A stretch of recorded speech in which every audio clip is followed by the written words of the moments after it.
बाबा हाफिज साद हुसैन रिजवी को रिहा नहीं किया गया।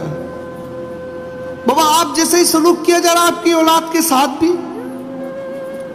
बाबा इस उम्र में तो लोग अपनी यूनिवर्सिटी कॉलेजों में पढ़ते हैं, आपके लगते जिगर को जेल में कैद कर रखा है, ना जाने कैसा सलूक किया जा रहा होगा।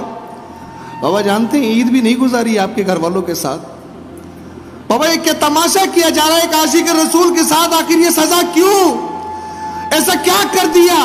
गुस्ताख रसूल को रिहा करते हो, आशिक रसूल को तुम जेलों में डालते हो, उन्हें सजाएं देते हो, आखिर क्यों? फिर झूठ मत बोलो कि ये रियासत मदीना है। तुम रियासत मदीना का दावा करने वालों झूठे हो, मुनाफिक हो। अरे मेरे माजूर बाबा के साथ जो किया आज उसके लगते जिगर के साथ भी वही करते हो, आखिर क्यों? क्या बिगाड़ा उन्होंने तुम्हारा? अरे अपने नबी की हुर्मत पर पहरा दे रहे यार, अपने रसूल की हुर्मत पर पहरा दे रहे।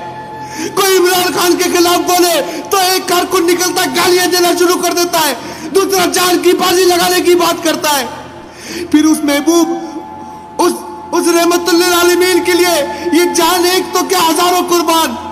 मैं तमाम दोस्तों से कहना चाहता हूं, इस हुकूमत को याद दिलाओ तुमने मुआहिदा किया था, उल्टा तुमने खादिम हुसैन रिजवी के बेटे को उठाकर जेल में डाल दिया। क्यों?